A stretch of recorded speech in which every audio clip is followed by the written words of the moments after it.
Hyderabad Somajiguda press క్లబ్లో మాల సంఘాలన్నీ కూడా ఏకమై గతంలో జేఏసీలుగా ఏర్పాటు చేసుకున్నటువంటి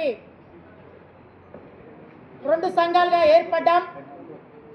ఇప్పుడు ఎస్సీ వర్గీకరణకి వ్యతిరేకంగా ఈ రెండు సంఘాలు జేఏసీలను కూడా రద్దు చేస్తూ ఒకే సంఘంగా ఎస్సీ వర్గీకరణ వ్యతిరేక పోరాట సంఘం బ్యానర్ మీద ఈరోజు మాలలు తెలంగాణ రాష్ట్ర వ్యాప్తంగా ఏకమైనామని చెప్తా ఉన్నాం.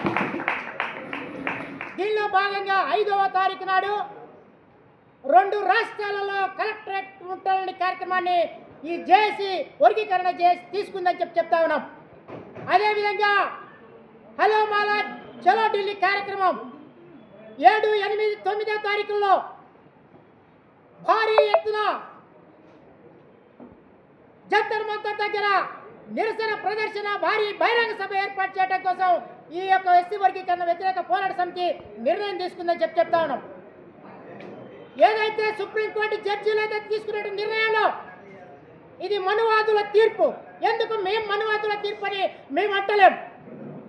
7 జడ్జీలలో ఒక జడ్జి గారు 341 ఏదైతే క్లాజ్ ఉందో అమెండ్మెంట్ చేయకుండా దీన్ని సవరణ చేయడానికి వీల్లేదు కాబట్టి నేను వ్యతిరేకిస్తున్నాను, దీన్ని నేను ఒప్పుకోవట్లేదని చెప్పి జాలా ఎం త్రివేది గారు స్పష్టంగా చెప్పి తప్పుకున్నారు. ఇదే మనువాదుల తీర్పు, నరేంద్ర మోడీ గారికి చెప్పించినటువంటి తీర్పు. అదేవిధంగా నారా చంద్రబాబు నాయుడు గారు మేము రాష్ట్రాల వారిగా ఈ వర్గీకరణ చేస్తామని గతంలో చెప్పినామంటే ఖబర్దార్ బిడ్డ, ఈ తీర్పు నీకు ముందే తెలుసు అని చెప్తా ఉన్నాం. ఇటు ఎట్టి పరిస్థితుల్లో తెలంగాణ రాష్ట్రం కాదు, ఆంధ్ర రాష్ట్రాల్లో కూడా నిన్న జేఏసీగా అక్కడ వర్గీకరణ వ్యతిరేక పోరాట సమితి బ్యానర్ తయారైంది. అక్కడ కూడా నిన్న రాజమండ్రిలో తీర్మానం చేసినాము. అక్కడ కూడా నీ పంతం పడతారు మాలని చెప్తాను. ఇక్కడ తెలంగాణ రాష్ట్రానికి వస్తానికి ఆగబేగాల మీద అసెంబ్లీలో నువ్వు మొదటి సమాధికి భయపడి నువ్వు రేవంత్ రెడ్డి నువ్వు ప్రగల్భాలు పలికి నేను ఎప్పటి అమెండ్మెంట్ చేస్తాను ఎట్ట చేస్తావు చేయబిడ్డ నీ స్థాయి చూసాను తెలంగాణ రాష్ట్రంలో చెప్తాను. బీజేపీ పక్షాన నిలబడి ఓట్లేస్తే మాలలు మొత్తం ఢిల్లీ నుంచి ఢిల్లీ దాకా కాంగ్రెస్ ప్రభుత్వం రావాలి. ఈ యొక్క కాంగ్రెస్ ప్రభుత్వం వస్తేనే మా దళితులు పోతారు.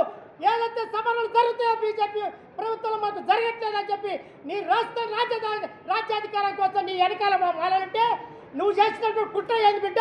నువ్వు చంద్రబాబు నాయుడు శిష్యులుగా నువ్వు కూడా మాలల యొక్క వ్యతిరేకానికి నువ్వు లోనైనటువంటి రేవంత్ రెడ్డి ముఖ్యమంత్రి గారు చెప్తాను.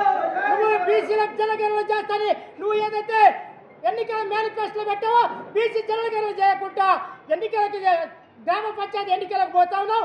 అదేవిధంగా ఈ యొక్క ఎస్సీలో ఏదైతే ఎస్టీలో జనగణన కులగణన చేయకుండా నువ్వు ఎట్టా అమెండ్మెంట్ చేస్తావో నీ భర్త పడతారు ఎస్సీ ఎస్టీలు అని చెప్తా ఉన్నావు. ఖబర్దార్, ఎస్సీ ఎస్టీ బీసీ మైనార్టీ అందరూ కూడా ఏకమైతే ఈ రెండు రాష్ట్రాలను తెలియపరచుకుంటూ ఎస్సీ వర్గీకరణ వ్యతిరేక పోరాట సమితి తెలంగాణ రాష్ట్రాలలో మాల సంఘాలను కూడా అవసరం అనుకుంటే మా సంఘాలను కూడా ఎచ్చేసి ఒకటే సంఘంగా ఏర్పడి మీ రెండు రాష్ట్రాల సంగతి ఏదో మేము తెలుసుకోవడానికి మా పెద్దలందరూ కూడా ఒక వేదిక మీదకి వచ్చారు.